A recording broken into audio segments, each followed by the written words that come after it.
for which it stands, one nation, under God, indivisible, with liberty and justice for all.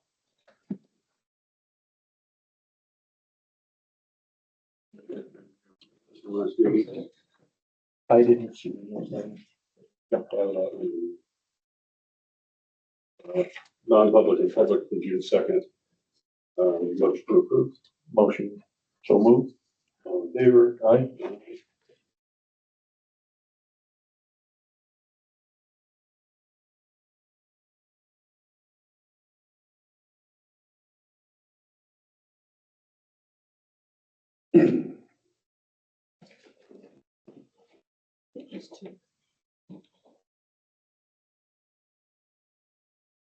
And if Sadie shows up. Yes. Two. So we've got 1, 2, 3 requests for abatement that Brendan is recommending. Motion to approve all 3. Motion to accept his recommendation. All in favor? Aye. Aye.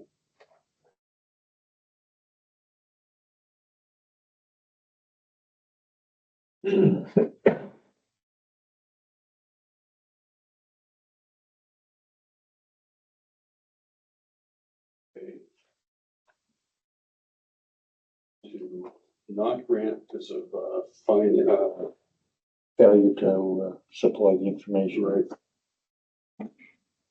Motion.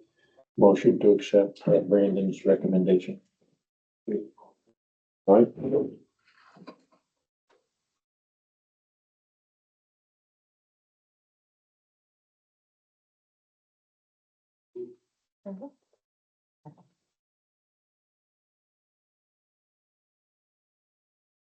Everything very funny.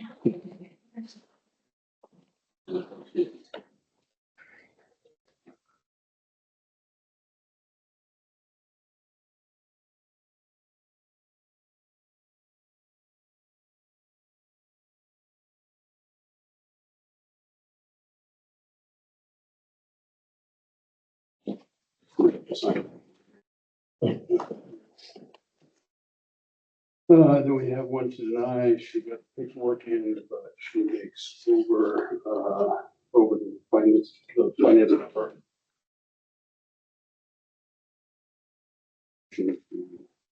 Aye. Motion to accept Brandon's recommendation of denial. All in favor? Aye.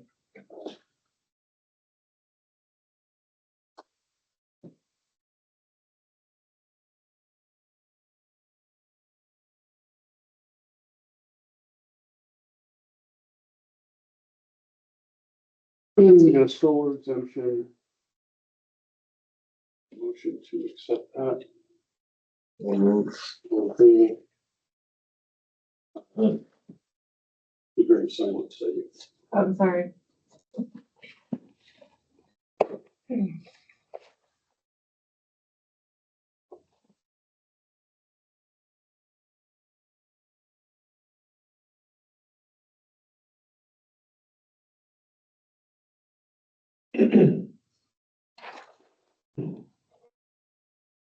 Okay, just.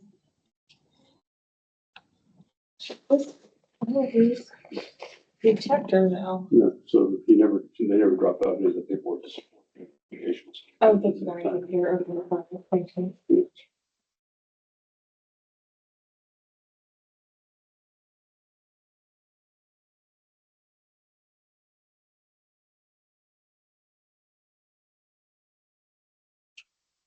This was approved in the last meeting, but we didn't have one of the forms wasn't attached.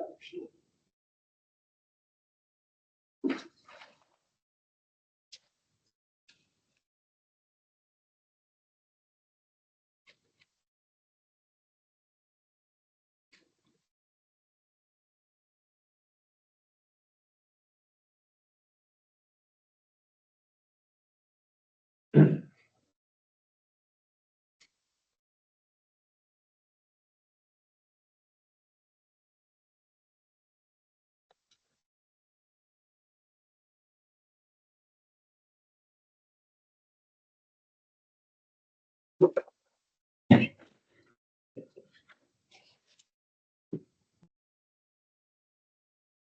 that form, we want to sign the top form at the last meeting.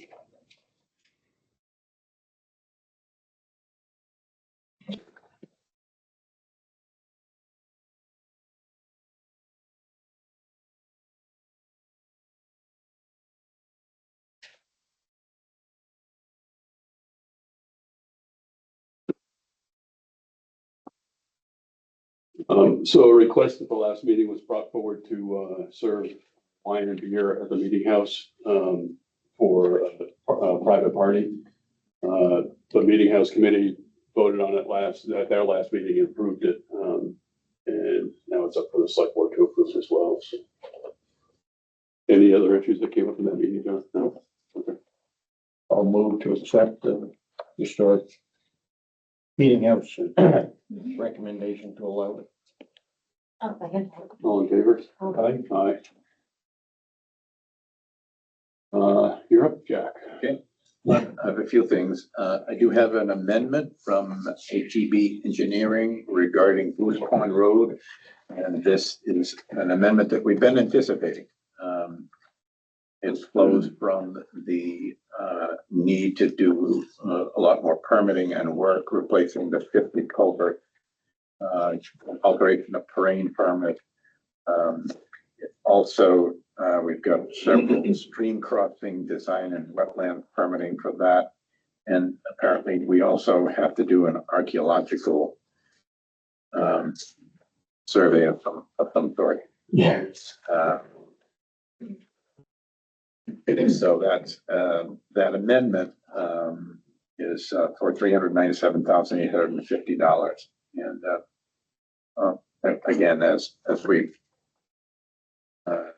noted in the past, the prices of these roads, because they take years to develop, the amendments are not unusual because you're 2 or 3 years away before you. That's a change dollar on just the designing. Well, this will design the entire stretch. I know we talked before about only having enough money for phase 1. Yeah. That we want to design the entire thing so that when we get more money, we've got the road all designed, at least gone through all the. We don't have to do this twice. We don't have to do it twice. So if you want to vote to authorize me to sign the amendment, modification number 1 for HEB, I'll do that, or you can take a look at it, sign it yourself.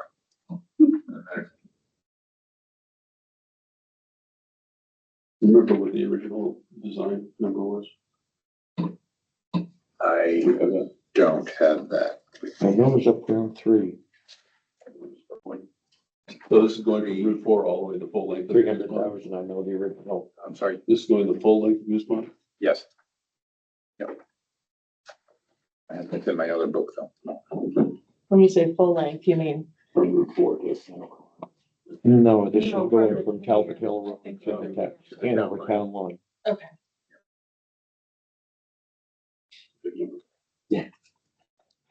There's water involved. What was the number again, Jack? 39? $397,850.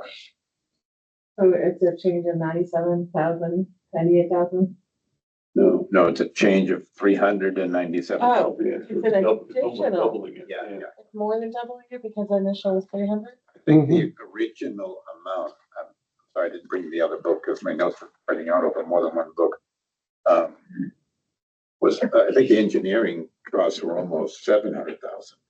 Yeah, that was the design too, or that was part of the design as well. That's part of the That was design, rolled into yeah. that.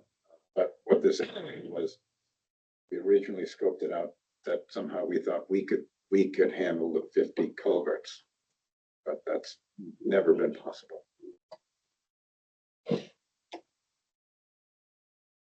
Move to authorize you to sign for the amended. So how are we paying for this though? Well, this is still another one of those kind of 80-20 splits of state and federal money and local. And later down on my list, one of the things we'll talk about, we can talk about it now, is I think it was 2017, or what was the year we passed the bond vote for the road construction? It was last year. two A thousand couple twenty-three. of years ago. Last year was the Last year. road bond. Yeah, so we may have to put in another bond article to, as we get closer to actual construction where we get an actual bid price. I'm sorry, I need to make sure I'm clear. When we were given a number by a former town administrator, that was just plucked from the air, or was that an actual proposal?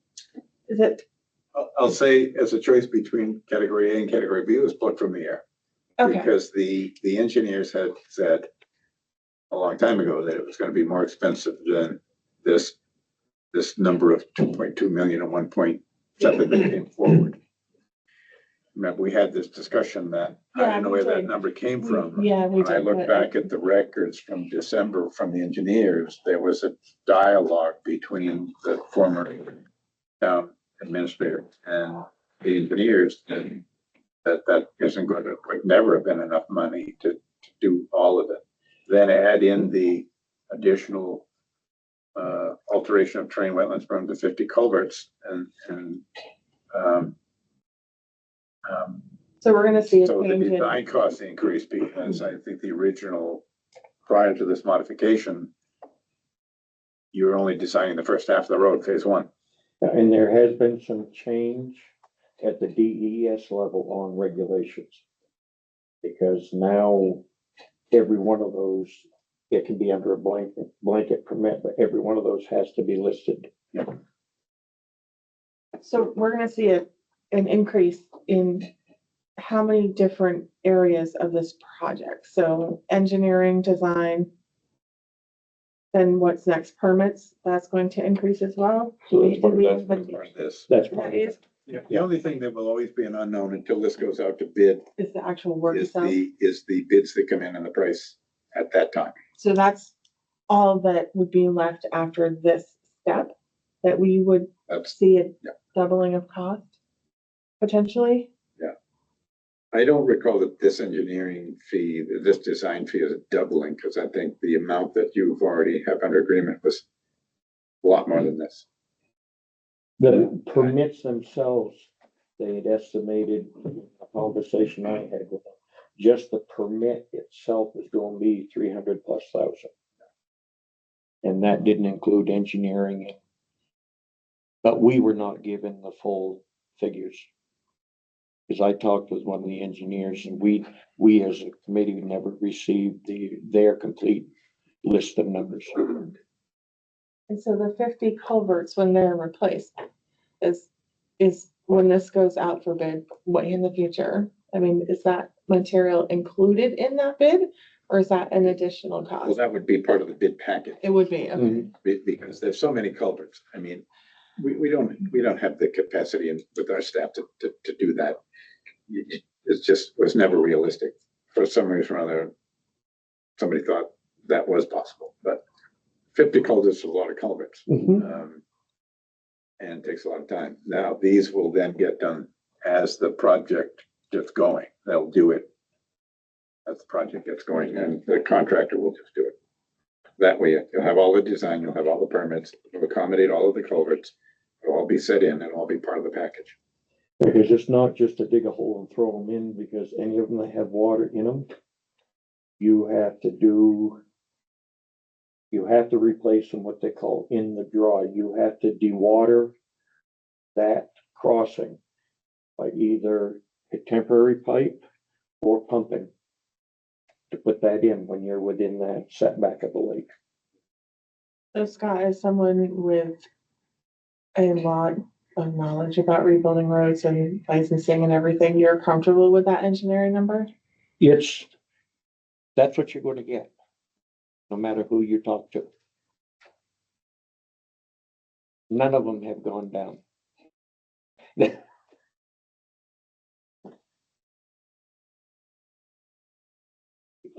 You made a motion? Yes, I will second it. I'm not very happy, but I'll second it. All in favor? Aye. I'm not happy with the fact we are never given the actual, I'm gonna Numbers. abstain because I feel like I have enough knowledge to vote on it. Steve, could I ask a question? Could you clarify which project? I didn't hear which This is, project. Upper Goose Pond, so Oh, along the lake. okay, thank you. It'll be from the intersection of Talbot Hill to the Hanover Town Line is the complete project. But right now, it looks like we're gonna have to do it 2 phases. They'll probably go up roughly Gould Road, first phase, and the second phase will go from Gould Road to the town line.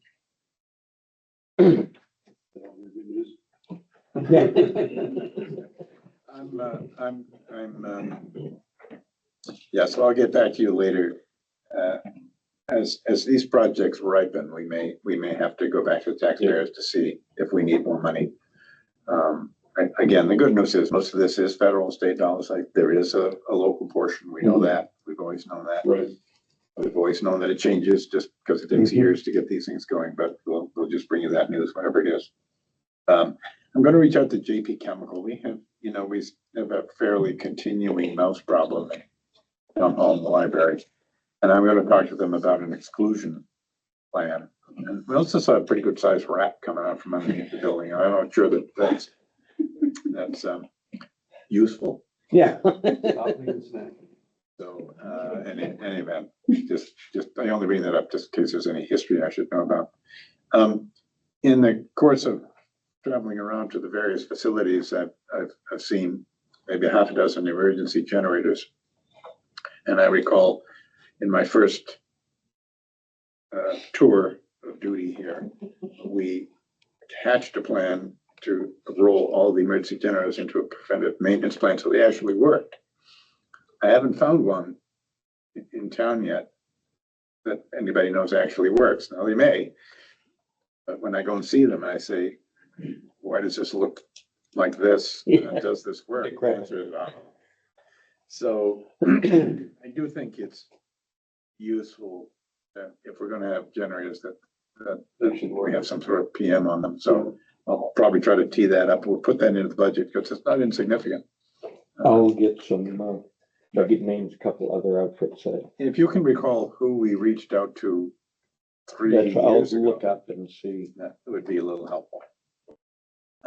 The good news is I did submit a reimbursement for a little over $99,000 to be reimbursed with some of the engineering costs that we've done on Grist Mill Bridge. So there's that. I did speak to and again have the EMS contracts for Grafton. We had kind of tabled it for the moment because you wanted me to look into what the agreement or conversations were about a subsequent MOU. That hasn't actually been drafted yet, but it needs to be discussed because my understanding is because of the fairly dramatic increase in price that they're going to get next year, there was some conversation about whether they would give us their ambulance kind of in trade. I spoke to the select board chair yesterday, and I said, that's not, in my opinion, that's not going to be part of a financial transaction, because the reason why the rates have to go up is because we have to cover our labor costs, and getting a used ambulance doesn't provide any cash. The burden is cash, Right. and it needs to ultimately pay for itself. And he absolutely understood that. So that any agreement like that will come later, but using their machine, it would not be my recommendation. Now, we may use it, but we're not gonna take it in lieu of cash, Right. because that doesn't get us what we need. Well, there's other issues as well, security over there as well. So they're pleased that we're still responding as we are now, notwithstanding we haven't signed this yet. But this agreement will get us down the road until we see what the future ought to look like, what we want it to look like, what we're able to provide, and then how we're gonna do that. But we're not there yet today. So if you're ready to at least memorialize the fees for this year, I'm happy for you to do that. That should stabilize the revenue from them. Yeah. Yeah, I mean, it's just a piece of paper. We're all acting in accordance with it, Yeah. so. Well, it's Well, I know talking to personnel down there, they had checked in the outside coverage. And the two numbers they were given was 150 and Yeah. 40 something. They're not gonna vary much, assuming you can even find somebody. Well, the I mean, the fact 150 is one we didn't all- have anything available. Yeah, So- it's a very limited market. We all pay the same for an ambulance, we all pay the same to outfit it, we all pay the same about labor, so there's no real, price break.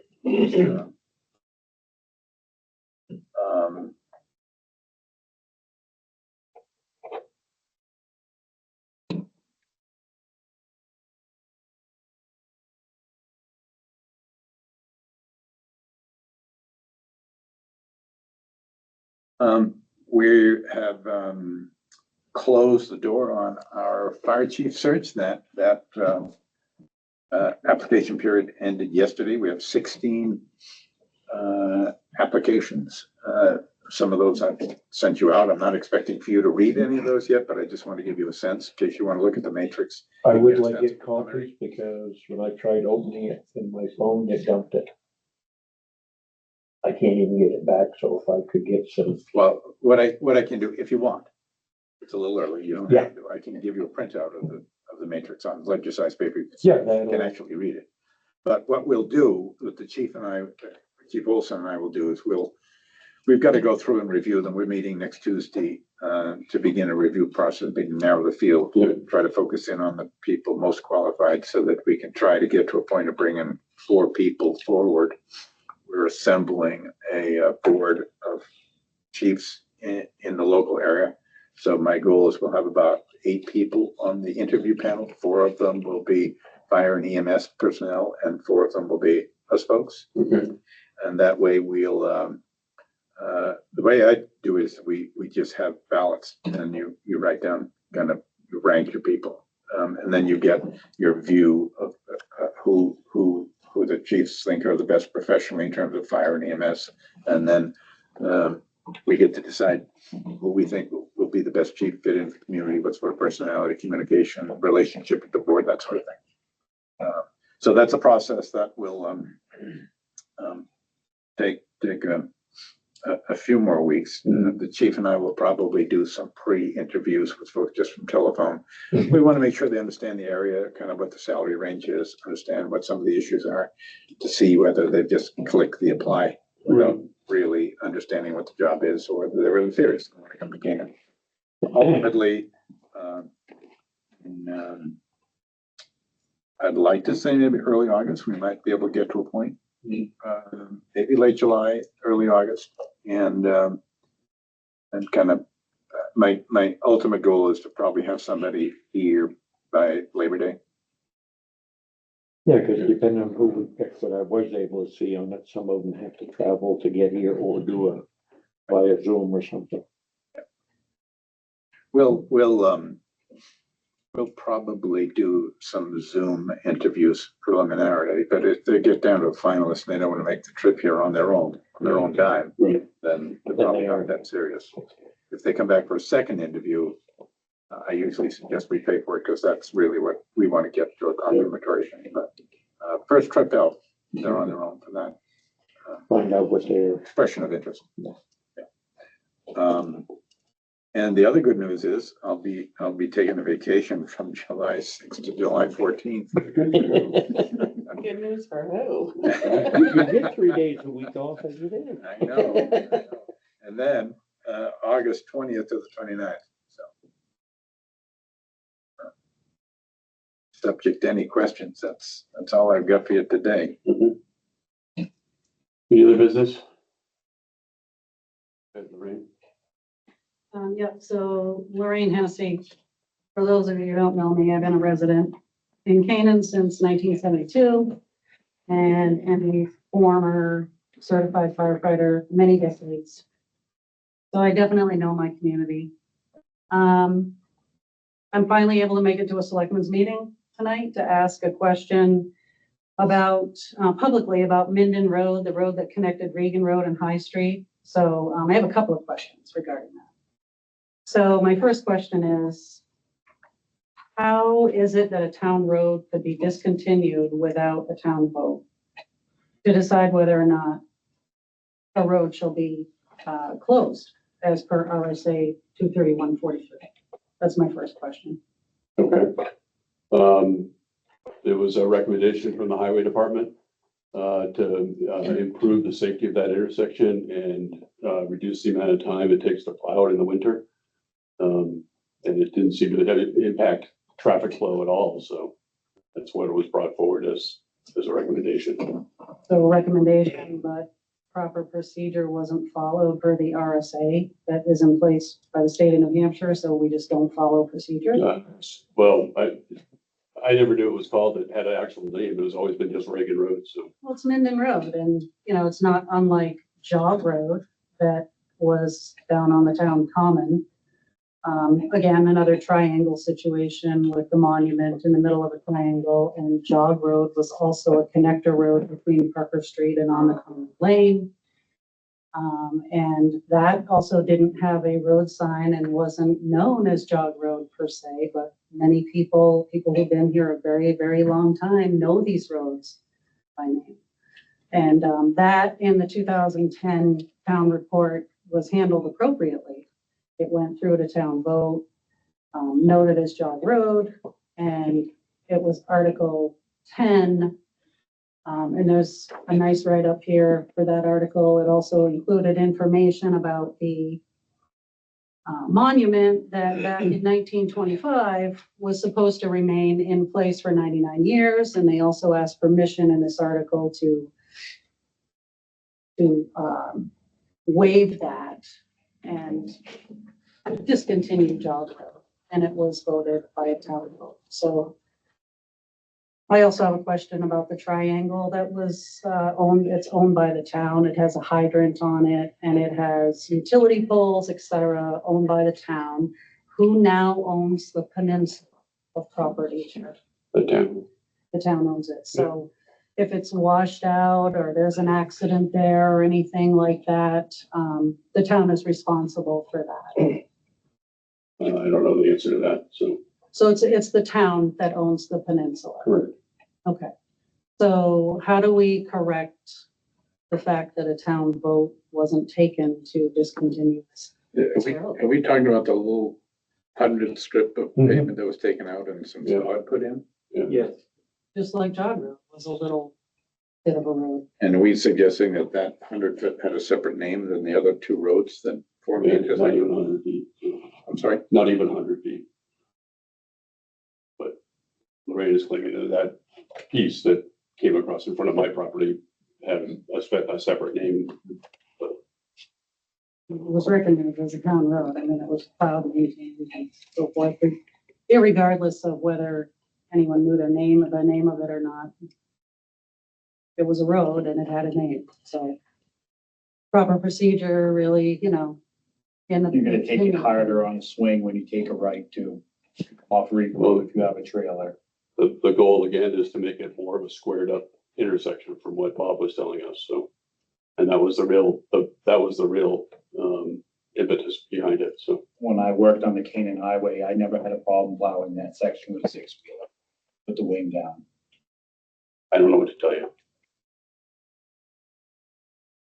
So to come to the town would have been the appropriate thing and have the townspeople vote. It's a road. I don't know how it can be rectified now because it's beautified, so. I agree. I mean, we have two other people that live right at the intersection as well, so. You're gonna comment as well? Correct, Linda Paulson. I did witness some of the work that was going on and did see that it appeared to be trying to get water to the Thurber residents through the winter. A line ran across the road. There was the section of High Street that was closed to prevent traffic from running over the hose that was from the hydrant to the Thurbers. And then my husband and I noticed that there seemed to be some changes going on with the blacktop being removed. And town employees down there. I drove by several times wondering what was going on, not seeing anything in a town newsletter, not receiving anything as like local neighborhood info kind of thing. Started asking around. Nobody really seemed to know much other than it was the water project that was going on to try and get the water back to the Thurbers. And then all of a sudden it appeared that the land had been topsoiled and grass seeded and the wooden barriers were in place. And that's when the community page erupted with lots of questions and comments in terms of what happened with it. And So it was blocked off long before the water, I mean, they blocked it off well before the Thurbers lost water. So, I They mean, blocked it off in that the was a fall. separate thing. in late fall. It was blocked off. So, you know, people were like, oh, talking about it, saying, what's gonna happen with it? I wonder what's gonna happen with it. Well, you know, my reply was, well, if they're gonna, you know, there's lots of rumors floating around about it, and my reply was, if they're going to close it, it needs to be in the town warrant article, if they propose to close it as per this RSA. And, so it would be in the warrant article, you know, it would be in the warrant as an article to be voted on. So when we get the annual report, we don't see an article in there, so it's like, oh, I guess it's gonna be, you know, open to whatever they're doing, repairing or whatever they're doing. They will, open it again, but no, the town trucks and personnel were there for the better part of a week, ripping up pavement and prepping the soil, bringing the soils in, grassing, you know, doing the grass seeding and all that stuff. So, and then even a few weeks later, bringing in large stone as drainage to put up against the abutting homeowners' stone wall there. So even bringing in drainage stone. So yes, it's definitely permanently closed. So like, you know, what happens when the town does not follow an RSA? I'm just curious. Yeah, you can answer that. Well, I guess I'd have to look a little closer at it. Yeah. But, I mean, if we're talking about 100 feet, you get two roads coming into an intersection, and those two roads still exist, I'm not quite sure how we characterize that as abandoning a road. The second thing is the easement that the town has on both sides of the road still remains a road easement. Let's pretend that this intersection work doesn't achieve what Public Works wants. It's easy enough to tear it up and put the pavement back. So you could almost, no different than some of the highway projects that the state undertakes where they try a little different design within their existing right of way. When I There went, it goes, but I can't quite see how 100 feet or less it constitutes an abandonment of a road when the other two roads It at the matters. intersection People still use- exist. when I went and asked Highway about what was going on there, they said they essentially were treating it as a realignment of the intersection. The problem is that realignment is not allowing for a radius turn to go towards Canaan Street. That's what I'm looking at, is that, as a realignment, it's not complete to be a realignment. I don't have a problem if that's what's decided, if it's easier to get for that 90-degree intersection that the state wants to see in these places and stuff now. But the whole thing is, it wasn't, in my opinion, it's not complete. It hasn't been finished to complete that intersection as it should be. I don't think they've realigned all the stop signs or anything else in the stop lanes where they're gonna put them, so. I mean, just the radius itself, if you want to turn towards Canaan Street, Can't do it. you're not gonna do it without running over the corner. Who made that decision? It was the highway department that made the decision, so. Did anybody, think about restructuring the road to actually make it a form, like maybe move that utility pole so it actually is a true T, so you can do what Bob, turn right or turn left or go straight down through Reagan Road. You got that fire hydrant that's right there too, so you have to move that. Right, but That's why I think some proper planning should have been done first before taking away that road. Again, Linda Paulson, my concern with a restructuring into a four-way intersection is the speed that already occurs in the neighborhood. And if we open that up straight from Canaan Street to 118, it is going to become twice the racetrack it currently is. At least Well, now, the goal is right now is to move that stop sign back that's in front of the Thurbers so you can actually see it and to make it people stop at the intersection. It's gonna become a four-way out intersection, four-way stop intersection, what I understand. They're gonna put a stop sign to make up School Street as well. Okay. Reagan Road extension. it's High Street, folks don't stop. I'm well aware. That's- That's the last time you came to the meeting, we talked about speed through the neighborhood too. There was a group that had petition signed to slow down people going through that neighborhood. This is part of that project. I mean, it all is to make people slow down going through there. So a clarification, the Yeah. highway department recommended to close this, but they didn't get approval from the selectmen. They came and talked to us, yeah. But when did you have a When? meeting? I didn't talk to them. I was never part of the conversation. Maybe I didn't. A town meeting, a select board. Yeah. meeting To bring it to the public. They may not have actually. I thought they So had. They just did it without the consensus or vote of the three of you. That may be So true. can they do that? I mean, how, did the town highway department have that kind of authority to make a decision on their own? Just do it? They should not. I mean, to me, that's a real problem. I do not Was know something the other day, of conversations with the former administrator. Good question. I don't know either. Because I went to the highway department and asked, and they said it was their recommendation. It was never formally presented to a selectmen's meeting. Select board meeting, Yeah, select board, we're not on then. Select board meeting, Scott.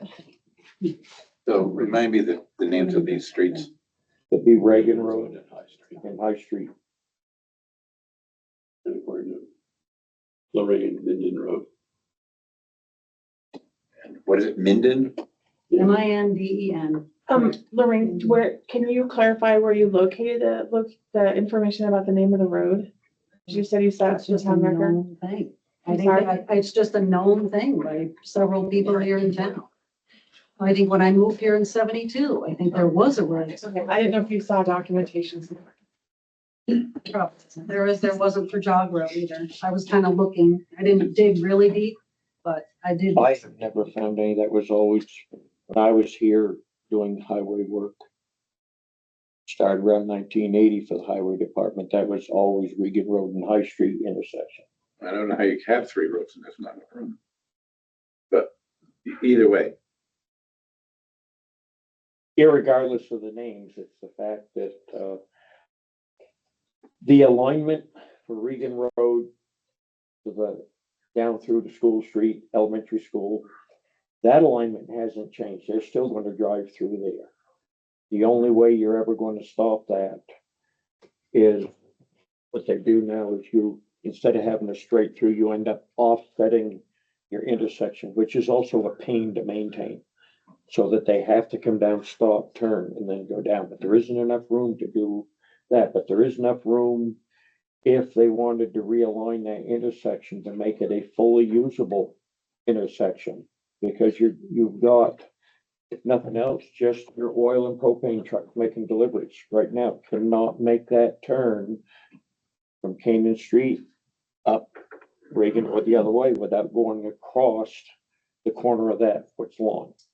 To make that properly, the hydrant and pole are going to have to be moved. so would it be the interest of the board to revisit this and see if Sure. there's needs to be a change or a restoration or some design changes to make it more functional? I think we should. Fine by me. Okay. I'll work with Bob, or you can work with Bob, but you know a lot more about the history than I do. And can we bring it forward and see? Yeah, I will what get the with, resolution might be. I'll get to Bob, with Bob, and we can even, Okay. I can go up and drive some benchmarks and do some stadia on it to show as far as for design and stuff. And then you can come back and we'll put it on the future and roll it out, and see what the outcome is. Makes sense to me. Yeah. Biggest thing we'll have to find out is what the dog leg is for that hydrant, whether it's setting on, if it's on a dog leg from the main, or if it's setting on the main, it should be dog leg off. It's just a matter of just, you can move them if they've been installed properly from the beginning. Well, let's look at it. So will this be brought forward like through selectmen's meeting? Yeah, yeah. Yeah. So we can- It'll be on the agenda, Okay, thank you. not next meeting. Correct. Yeah. I'm sure not next meeting. Yes, Ellen. In regards to the water and sewer project, I just wondered if you could tell us what the status of the grant is that we had for that project?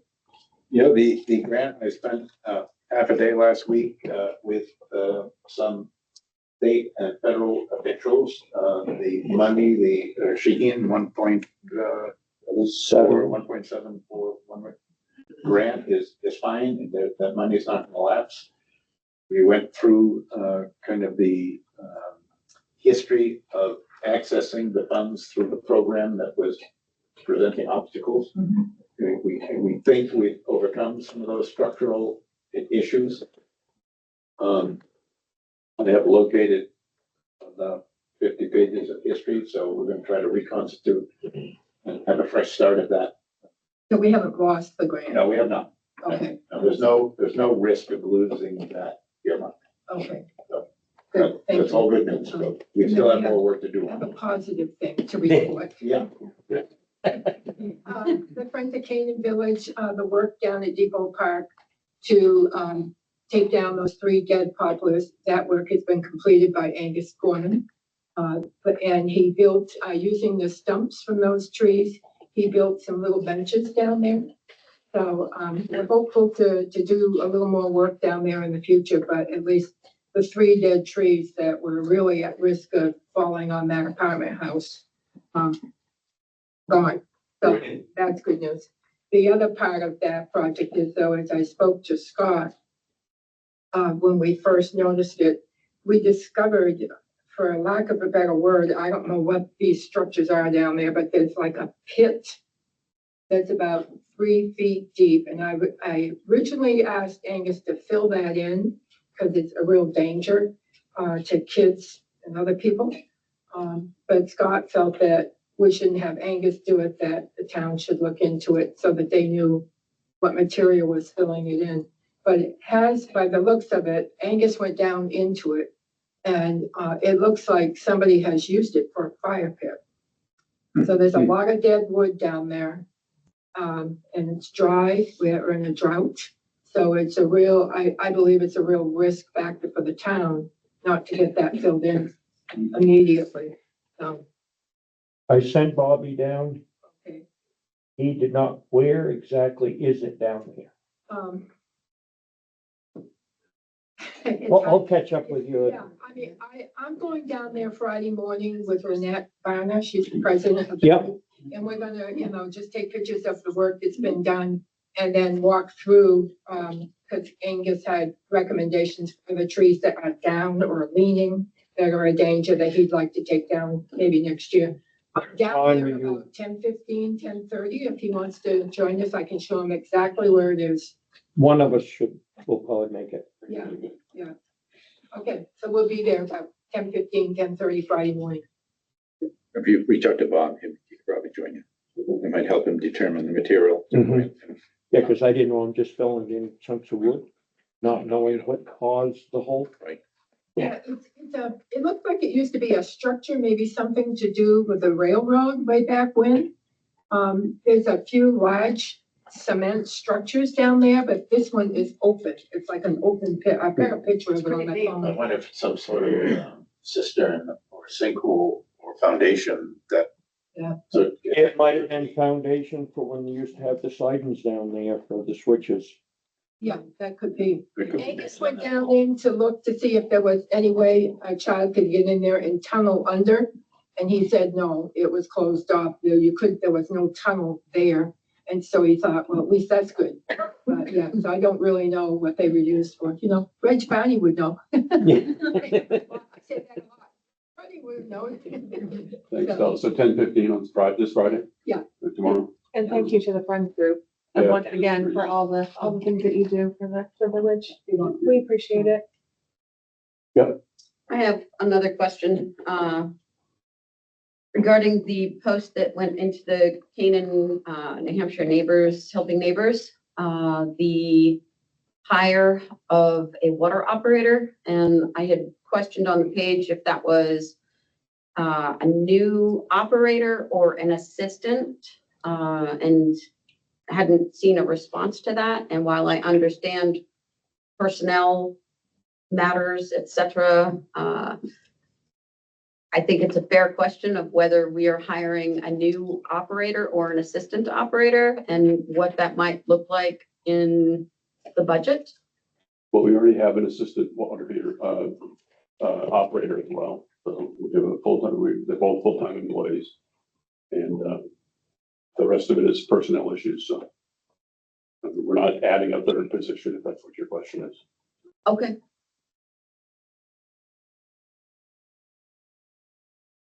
Yes, John? We've submitted a grant to L-Chip to get, the roof fixed on the museum. And, L-Chip raises questions about what is the relationship between the Historical Society and the town? And we have been, to say it real short and brief, the Historical Society's been kind of the finder of the problem and the go-finder of the money. And we sort of do that. And it's not written anywhere, and I think prior select boards have concurred with that operating procedure. And OCHIP probably is going to ask us to do something like the document in front of you. And the document in front of you is a lot of legalese, but it doesn't really say anything. It says the money comes from where it's always come from. It says you can get out of this deal on 30 days notice to the other party. And it just says that the Historical Society will take a look at the building once a year. And it will find the problems and it will find the solutions to the problems. But Don, it doesn't, this is for the museum? Not asking you to sign this tonight. It's just a document for consideration. You may want to change it a little bit. We may want to change it a little bit. Yeah, I mean, my first comment is, does everyone know it is Canaan Union Academy, because it doesn't even list. That's what L-Chip knows it as. That's what it was. That's what it used to be, and then it was put into the museum. So if it potentially listed an address for that building, so we don't Yeah. get 30 years down the road and then we're having a conversation like we just said about a Yeah, road. and we don't put, there's no reason why we can't put museum in. Is the Canaan Historical Society a separate nonprofit? It's a corporation, yeah, Separate from the town? separate, yes. And how long has that been in place? 1993.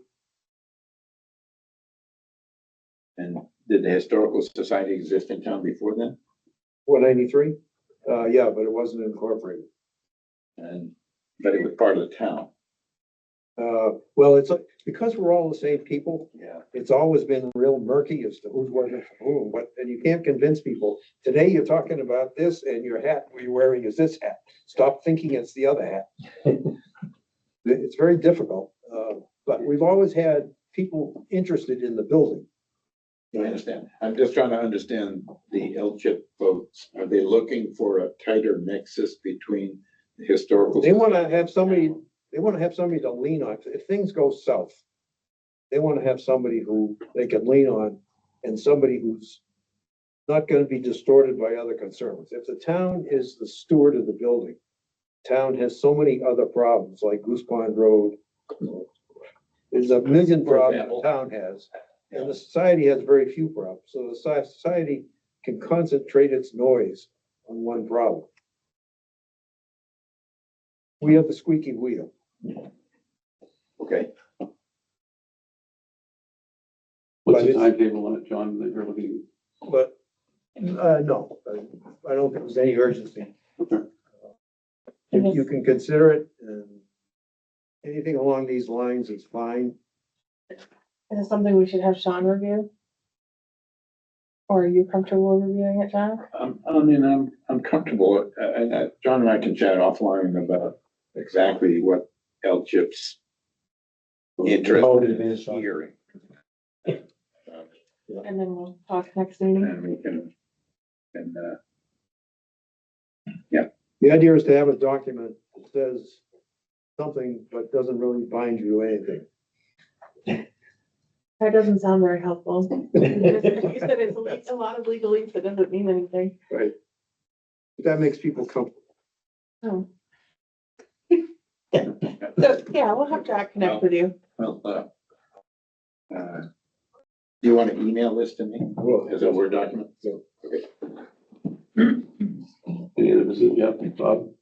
Bob and Catherine Souza on behalf of Canaan Old Home Days, that I gave you guys 2 letters, the longer one, if you look at that one first.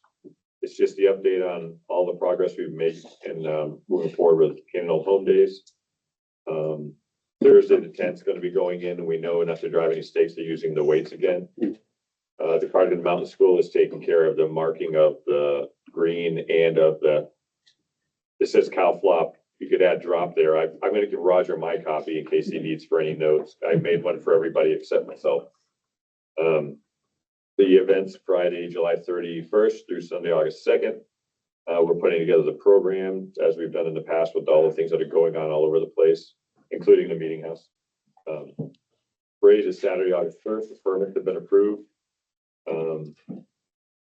And the Grand Marshals are Bob and Kelly Holmes. We're going with red, white, and blue for the 250th anniversary. And so we chose a veteran for the Grand Marshal on purpose. And the final programs will be out in the beginning of July. And then the shorter one, based on the picnic table situation over in Williams Field, we purchased 2 more from Damian Bartlett down here by the haphazard quilting, makes picnic tables, and he's doesn't make a whole lot of money from it, but he was currently laid off from the steel place. So we definitely wanted to buy from him as a local person who could use some money. So we want to donate those to the town because you guys, we're not gonna like pull them in and put them out. They'll be yours from here on, but we didn't want to put them on town property without alerting you guys, and you guys giving us the high five. Yeah, that's cool. Go ahead and do it. Great. Have we come to some consensus on Sunday or Old Home Days? And I sent a proposal yesterday to Jason about it. It's very difficult for he and I to coordinate these things. So what I suggested at our meeting Monday night was any crafters that want to craft Sunday, I want to send them to Jason. And whatever spots he has, he can fill. And then when the green's full, the green is full. But if he has 17 spots open, I'm just making up an arbitrary number, and he gets 17 people that want to craft, that he would just plug them in. I haven't got a response yet back from him, but that's, I think, the easiest way to do it for this year. And because everything happened so quick, we didn't really have time to do any planning behind as to how that was going to work out. right. That's it. So do we have to vote to accept the tables? You can. All right, so I'll give you a high five. I'll vote to accept the table. Thank you. Okay. All in favor? I'll effort to get them over there Friday morning. Great. Anything else? Ask a question. You referred to the farmer's market and sending a request out to Jason. May I ask who the Jason is? Jason Johnston. Okay. He is on our board. Our president's directors are Miranda and Amelia. You may get a quicker response from them. Duly noted. Okay. Your best contact is, Miranda. Duly noted. The only reason I say that is because I can tell you, And you can stop there. no, two You of can the stop there. dogs, Honestly, please just stop there. he has no reception. Anything else? All right, Are we talking about this, Brian? Or is it just for us to look at? non-public. It'll involve some negotiation. Okay. All right, make a motion to go into non-public. Second. All in favor? Aye. Thanks everyone for coming.